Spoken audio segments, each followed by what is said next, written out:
Bom dia, povo de Deus! Vou falar perto aqui do telefone para minha voz sair. Quarta-feira, dia 20/11/2024. Hoje, leitura do Apocalipse, que eu vou ler sempre, que é importante, porque todo mundo se apavora com o Apocalipse, gente. Não é para se apavorar, cristão. Confia, Deus está contigo, irmão. Deus é contigo. E depois, Evangelho Lucas 19, também vamos falar sobre o Evangelho de Lucas. Capítulo 19, do 11 ao 28. Bora lá então, sem perder tempo.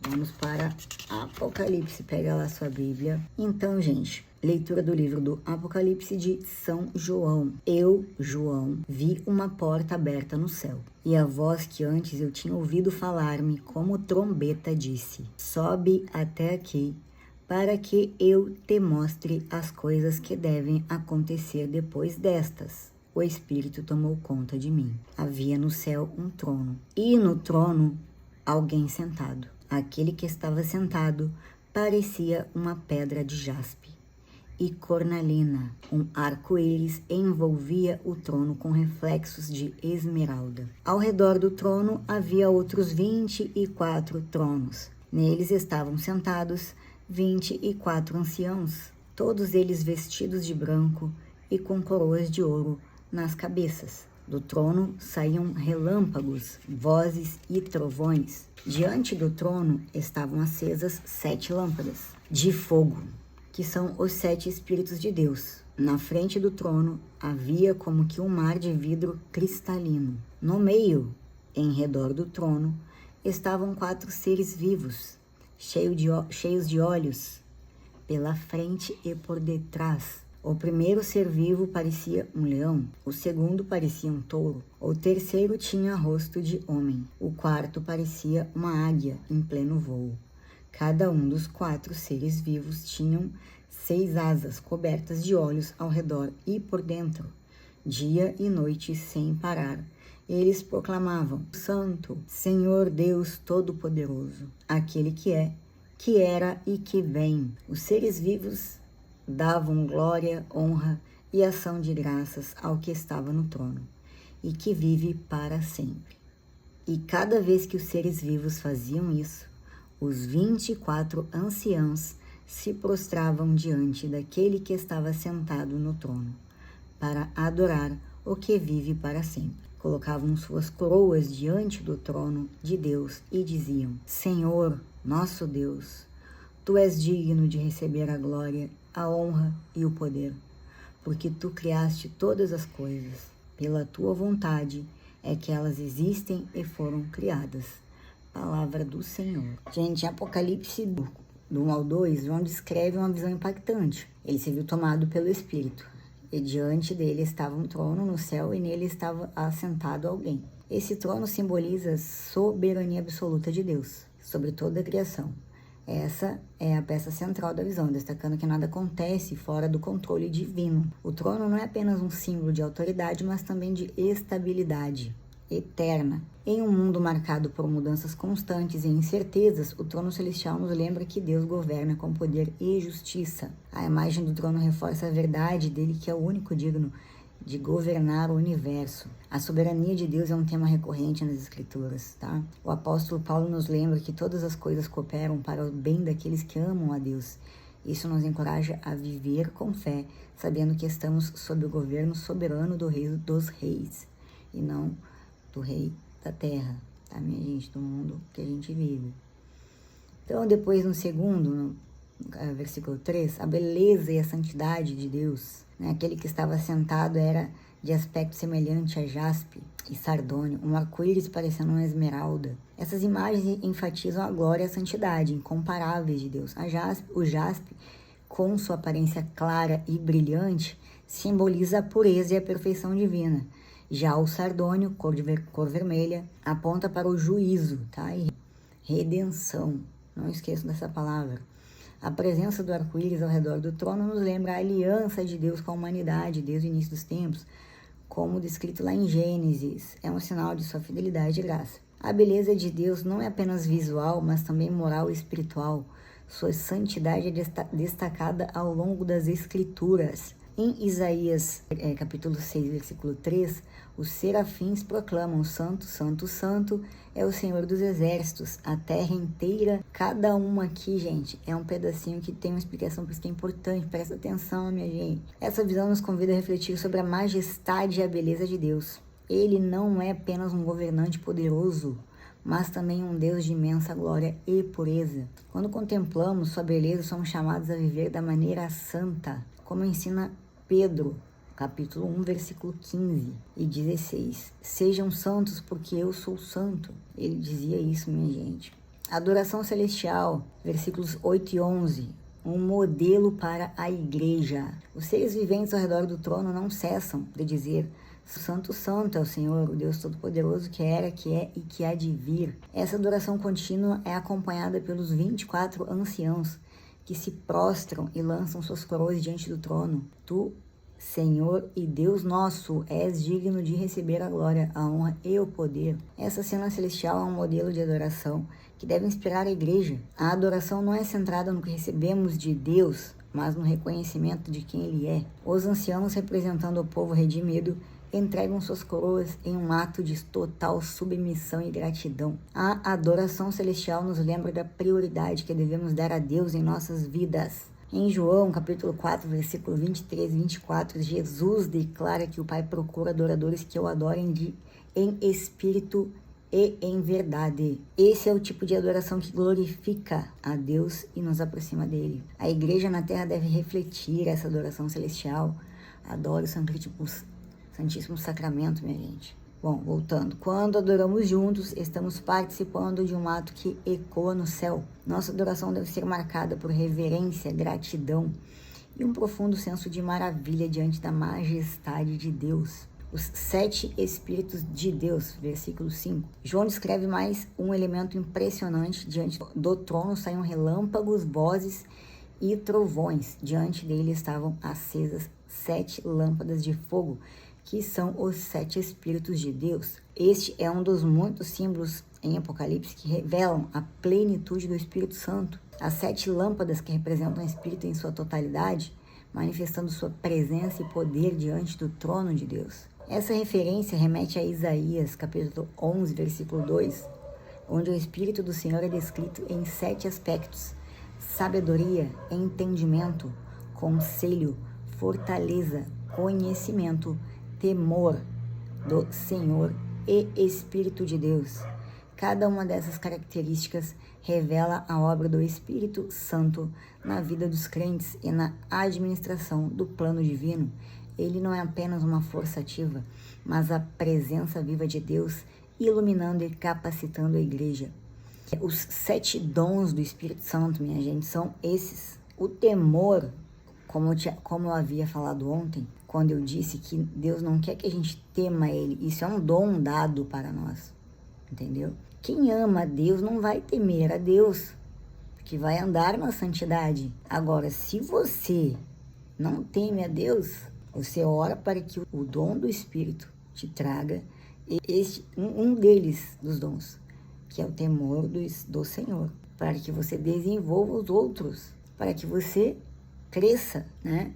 Então, hoje tem que ser tudo muito mastigado, muito explicado para as pessoas não se confundirem.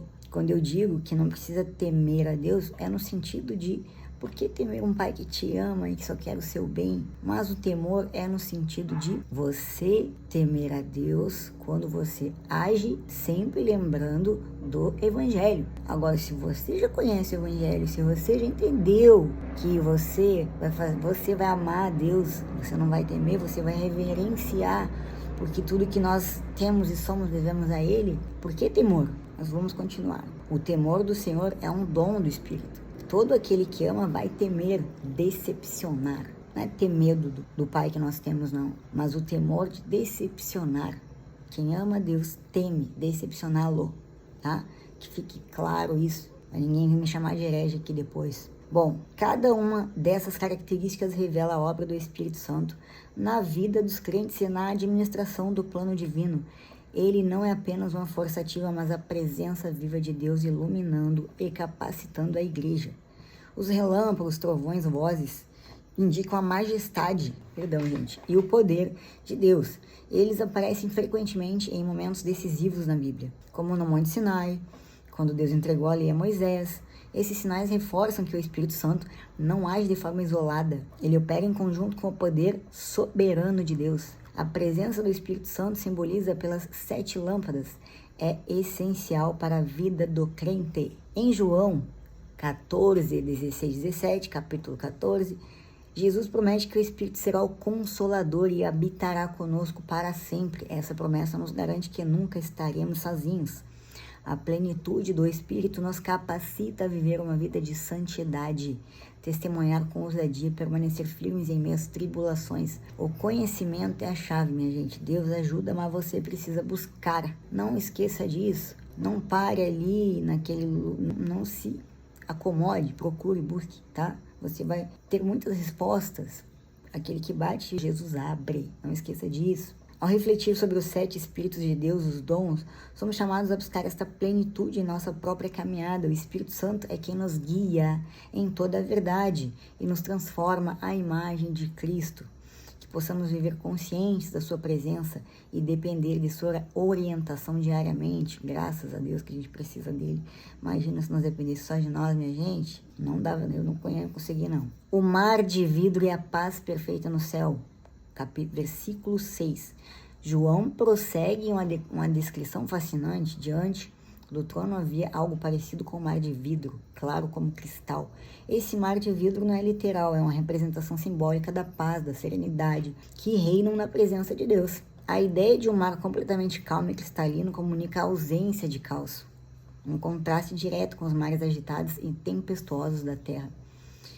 O mar frequentemente simboliza inquietação e perigo, Porém, em Salmos 107, versículo 29, vemos Deus acalmando as ondas do mar, trazendo os navegantes em perigo. No céu, entretanto, o mar de vidro reflete a paz perfeita que emana do trono de Deus.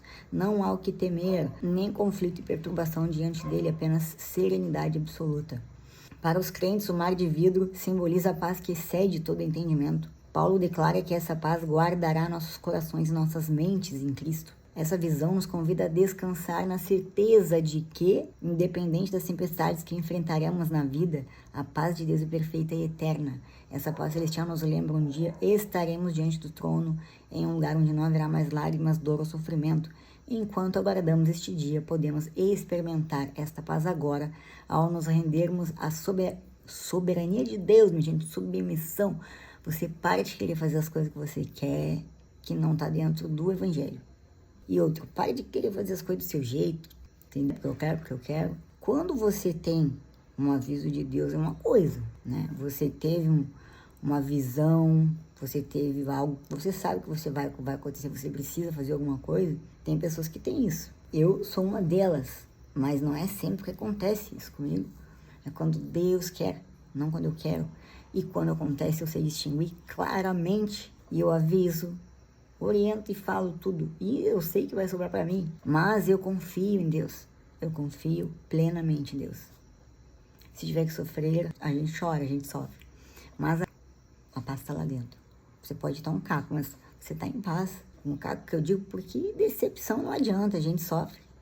A gente chora, a gente fica triste com as coisas. A gente se frustra com as pessoas, com as coisas. Quem tem um coração sensível é assim, infelizmente. Nunca vai mudar. Jesus tinha um coração gigante. Se o nosso coração é sensível, vocês imaginem o de Jesus. O coração sagrado de Jesus. Então, minha gente, mesmo que você sofra, porque eu tenho certeza que todos os apóstolos sofreram, com certeza eles sofreram, eles tinham essa paz que nada tirava deles. Eu tenho certeza que Deus ia estar com eles em algum momento. E eles aguardavam esse dia. E com certeza eles morreram em grande glória, tá? Que chegaram à glória neste reino, entendeu? Então, segura a sua cruz e vai na fé. Essa paz celestial, aqui está dizendo, lembra que um dia estaremos diante do trono em um lugar onde não haverá mais lágrimas, dor ou sofrimento, porque aqui vai haver, Jesus já tinha nos orientado. Enquanto aguardarmos esse dia, podemos experimentar essa paz. Agora, podemos, sabe como? Se manter conectado com Deus. Para de ficar em um lugar que não é para ir. Para de se juntar com gente que não é para se juntar. Se isola. Deus separa que quando Deus quer algo de você, Deus te separa, tá? Para te preparar. Então, se você tá solitário, se você não tá se sentindo sozinho, dá glórias, que Ele tá te preparando para um degrau mais alto. Solitude não é solidão, minha gente, tá? Eu gosto muito de ficar fazendo as minhas coisas. Claro que eu não gosto de ficar 100% sozinha, sempre. Eu gosto de conversar com as pessoas, eu gosto muito, por sinal. Eu gosto das pessoas, eu gosto de conversar com todo mundo. Porém, é necessário você criar alguns obstáculos para certos tipos de pessoas, né? E você se manter sempre, colocar limites, sempre, quando você vê alguns tipos de pessoas, tá, minha gente? E fazer a lei do silêncio, muitas vezes, a prática do silêncio, tá? E se não gostarem, paciência. Isso vai ser muito bom para você, vai aprender a observar, sem julgamentos, não é para julgar ninguém, é observar. Quem observa depois não sofre tanto. Lá em capítulo 4, versículo 7, João descreve 4 seres viventes. O primeiro ser parecia um leão, um boi, o terceiro um rosto de homem, o quarto a águia.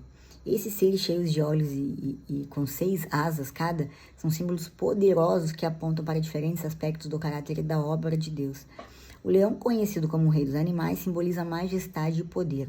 O boi representa a força e serviço fiel. O rosto de homem sugere inteligência e responsabilidade. Enquanto a águia, que voa acima de tudo, simboliza soberania e visão aguçada. Esses seres viventes refletem não apenas atributos divinos, mas também características que Deus deseja ver em sua criação. Muitos estudiosos conectam esses símbolos com os 4 evangelhos, tá? Mateus apresenta Jesus como rei, leão, né? Marcos o mostra como servo, boi. Lucas enfatiza sua humanidade, homem. E João revela sua divindade, águia. Essa interpretação sugere que os seres viventes são representações das maneiras pelas quais Deus se manifesta no mundo. Esses seres, no entanto, também são adoradores incessantes e proclamam santo, santo é o Senhor, o Deus Todo-Poderoso. Tá? Esses seres, a presença deles nos lembra que toda a criação dos animais, os anjos, existem para glorificar a Deus. Tá?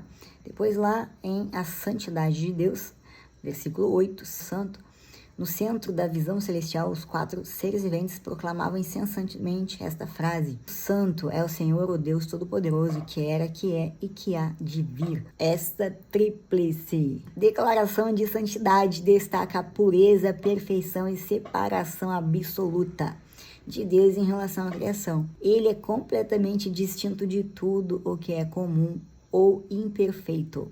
A repetição da palavra santo ecoa o que Isaías ouviu quando teve uma visão similar do trono celestial, onde ele escutava: Santo, santo é o Senhor Deus dos exércitos, a terra inteira está cheia da sua glória. Essa repetição não é casual, ela enfatiza a santidade incomparável de Deus, um atributo central que permeia todo o seu ser. Na missa nós louvamos, né, meu povo, a santidade de Deus. Os títulos Todo-Poderoso e aquele que era, que é e que há de vir reforçam o caráter eterno e soberano de Deus. Ele é imutável, transcendendo o tempo e o espaço. Enquanto os reinos terrenos surgem e caem, o governo de Deus permanece firme e eterno. Essa verdade é reiterada em Hebreus.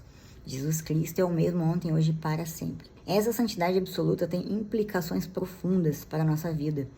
Somos chamados a refletir essa santidade em nosso caráter e conduta. Sejam santos em tudo o que fizerem, assim como é santo aquele que os chamou. Embora sejamos imperfeitos, o Espírito Santo nos capacita a viver uma vida que agrada a Deus. Tá? Então essa visão ela nos desafia a adotar uma postura de reverência e humildade diante de Deus. Sua santidade nos lembra que Ele é digno de adoração ininterrupta, assim como os seres viventes que fazem no céu, que nossas vidas sejam um reflexo dessa adoração, buscando a santidade que o Senhor requer de nós.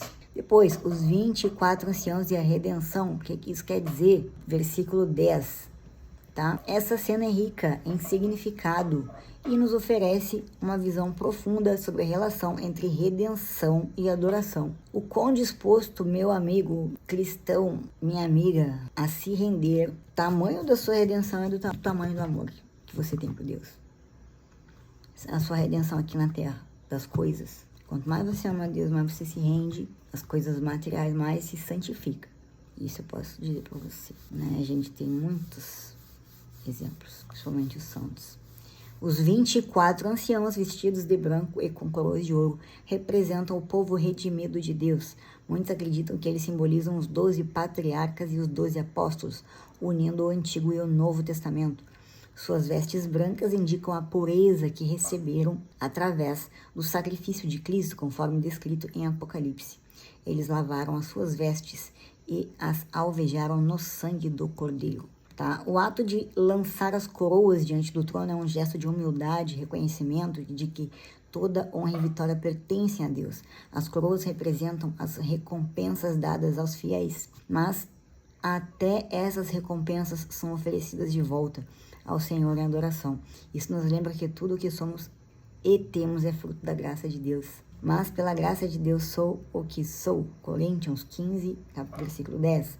Esse ato de adoração contínua reflete o profundo reconhecimento da redenção. Os anciãos adoravam a Deus, não apenas pelo que ele fez, mas por ser quem ele é. Sua eternidade e soberania merecem adoração perpétua. Isso nos ensina que a verdadeira adoração brota de um coração grato pela obra redentora de Deus e pela sua majestade inigualável. Somos desafiados a viver uma vida de adoração, reconhecendo que tudo o que temos provém de Deus. Cada conquista, cada bênção deve ser devolvida a Ele em louvor, pois somente Ele é digno, minha gente.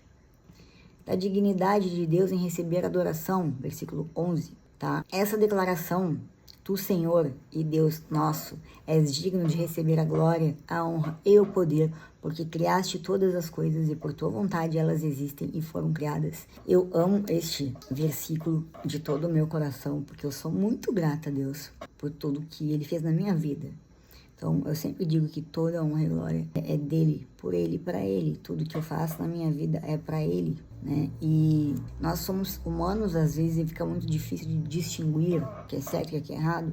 Vivemos num conflito.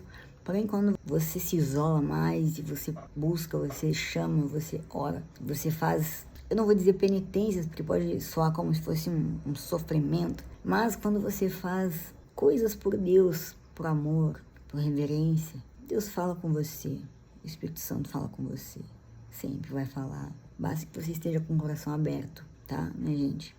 Essa adoração nos ensina que Deus não é apenas digno por causa de suas obras, mas por quem Ele é. Sua dignidade é intrínseca e imutável. Mesmo que não houvesse criação, Deus ainda seria digno de toda honra e glória. Em Romanos, Paulo declara, pois dele, por ele e para ele são todas as coisas, a ele seja a glória para sempre. Adorar a Deus como Criador também nos chama a uma postura de dependência. Gente, dependa de Deus. Dependa só de Deus e viva na paz.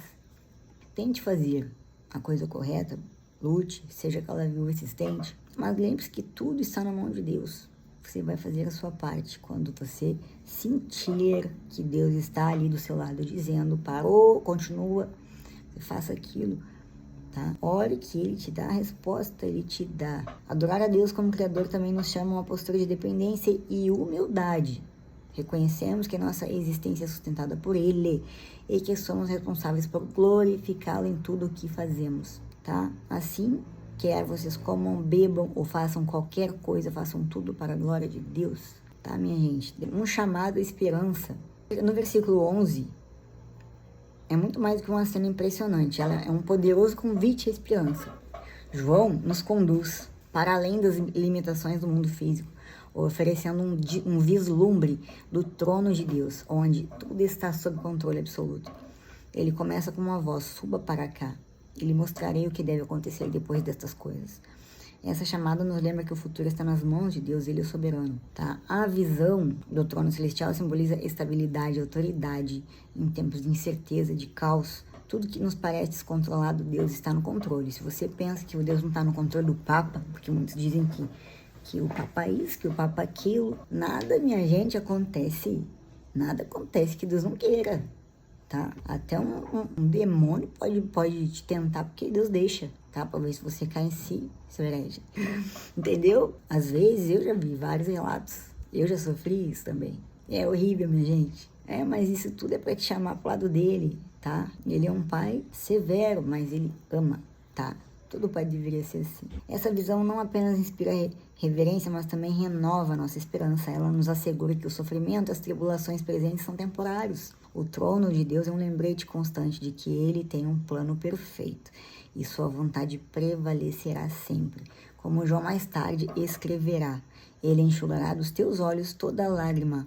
Não haverá mais morte, nem tristeza, nem choro e nem dor. Ele nos traz assim um convite à adoração e esperança. A gente tem que levantar os olhos para ao céu e olhar de cima para baixo. A gente tem que confiar em Deus, deixar que Deus guie as nossas vidas. Tá? A adoração celestial nos ensina que a verdadeira adoração é centrada em Deus.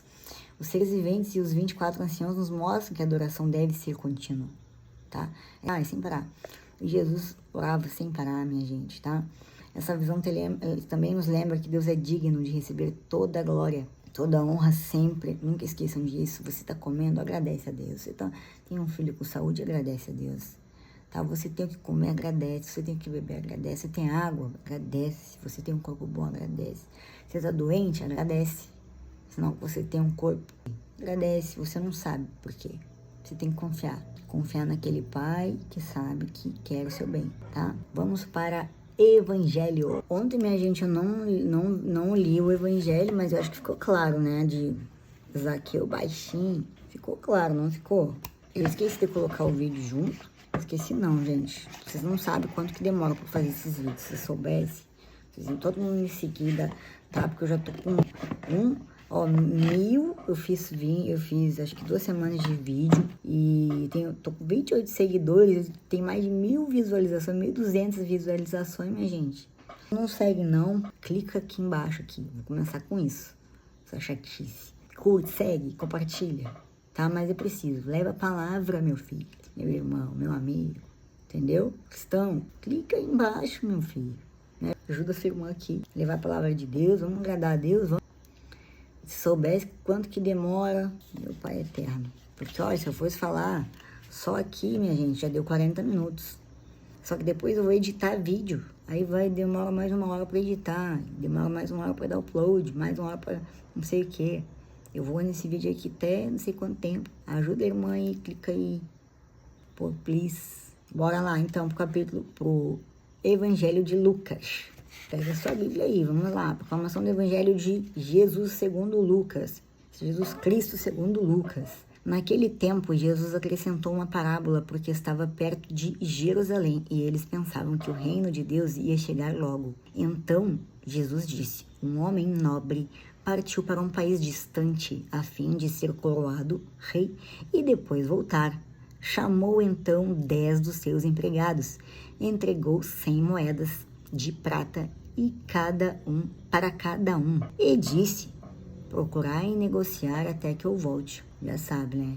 Vai acontecer aqui. Seus concidadãos, porém, o odiavam e enviaram uma embaixada atrás dele, dizendo, nós não queremos que esse homem reine sobre nós. Mas o homem foi coroado rei e voltou. Mandou chamar os empregados, aos quais havia dado dinheiro, a fim de saber quanto cada um havia lucrado. O primeiro chegou e disse, Senhor, as 100 moedas renderam 10 vezes mais. O homem disse, muito bem, servo bom. Como foste fiel em coisas pequenas, recebe o governo de 10 cidades. O segundo chegou e disse, Senhor, as 100 moedas renderam 5 vezes mais. O homem disse também a este, recebe tu também o governo de 5 cidades? Chegou outro empregado e disse, Senhor, aqui estão as tuas 100 moedas que guardei num lenço. Pois eu tinha medo de ti, porque és um homem severo. Recebes o que não deste. Recebes o que não deste, e colhes o que não semeaste. Recebes o que não deste, e colhes o que semeaste. O homem disse, servo mau, eu te julgo pela tua própria boca. Tu sabias que eu sou um homem severo, que recebo o que não dei, e colho o que não semeei. Então, por que tu não depositaste meu dinheiro no banco? Ao chegar, eu o retiraria com juros. Depois disse aos que estavam ali presentes, tirai dele as 100 moedas e dai àquele que tem 1.000. Os presentes disseram, Senhor, esse já tem 1.000 moedas. Ele respondeu, eu vos digo, a todo aquele que já possui será dado mais ainda, mas aquele que nada tem será tirado até mesmo o que tem. E quanto a esses inimigos que não queriam que eu reinasse sobre eles, traze-os aqui e matai-os na minha frente. Jesus caminhava à frente dos discípulos, subindo para Jerusalém. Palavra da salvação. Meu povo, esta parábola é a parábola das 10 minas, tá? O que está dizendo aqui? De acordo com a expectativa messiânica daquela época, os discípulos achavam que assim que Jesus chegasse a Jerusalém, ele seria declarado rei e destronaria os romanos. Então o reino de Deus viria em sua glória. No 12:13, capítulo 19, que estamos agora, esta parábola é parecida com a de Mateus, lá no capítulo 25, do 14 ao 30, quem quiser olhar, em alguns aspectos, mas ao mesmo tempo diferente, a um ponto de se ter quase certeza que ela foi contada em um momento diferente do relato de Mateus. Jesus contou essa história para enfatizar que era necessário que ele partisse para receber um reino. Só depois ele iria retornar na plenitude de seu reino e sua glória. Uma mina valia 100 dracmas. Um dracma era o salário de um dia de um trabalhador comum. Portanto, cada mina correspondia ao salário de 100 dias, mais ou menos o salário de 4 meses. A ordem em negociar que até que eu venha mostra que o nobre Jesus ficaria ausente por tempo indeterminado. Isso é coerente com os mais de 2.000 anos que já se passaram desde que Jesus foi assunto aos céus, tá? Depois, Jesus avisou, lá no 14, versículo 14, Jesus avisou os judeus das sérias consequências deles rejeitarem o reinado do Messias, o seu reinado, né, de Messias, como Messias. Versículo 15 e 19, 10 servos receberam uma mina cada um, mas apenas 3 foram questionados quanto ao que ganharam, enquanto o novo rei estava fora. O primeiro ganhou outras 10 minas, e sua fidelidade fez com que ele recebesse autoridade sobre 10 cidades do reino. O segundo ganhou mais 5 minas, e também recebeu grande autoridade. Ambos ilustram o princípio que todo aquele que tiver lhe será dado, todo aquele que tiver lhe será dado. Fim 5. O terceiro servo escondeu sua mina porque tinha medo do seu senhor. Ou talvez ele achasse que o rei não iria voltar. Nesse caso, o dinheiro seria seu, mas o senhor não aceitou suas desculpas, dizendo que até os mínimos juros obtidos em uma conta bancária teriam sido mais úteis. O fato de o servo mau ter tido que entregar sua mina ao servo, que tinha 10 minas, demonstra o princípio, mas ao que não tiver, até o que ele tem lhe será tomado. Depois, gente, fomos até o 28, né? 27. A grande recompensa para a fidelidade ao Senhor, da mesma forma, a má mordomia é punida com grande prejuízo. Aqueles que não querem que o Senhor reine em suas vidas serão duramente castigados. É provável que Matai-os se refira profeticamente à destruição de Jerusalém em 70 depois de Cristo. Então, minha gente, qual que é a conexão desses dois temas? A conexão é simples. Deus te dá conforme você trabalha, conforme a sua árvore dá bons frutos. Se você trabalhar relacionado a Deus, tudo que nós falamos sobre Deus anteriormente, a reverência, o reconhecimento, né? Os dons do Espírito Santo que Ele te dá, os dons e os 7 Espíritos também, tá? E todos eles, Deus nos orienta em toda a vida, Deus está no controle, Deus está no comando, Ele está vendo toda a bagunça que está acontecendo e Ele não faz nada porque Ele não quer, tá? Porque Ele já avisou isso há 2.000 anos atrás. Gente, Ele avisou 2.000 anos atrás.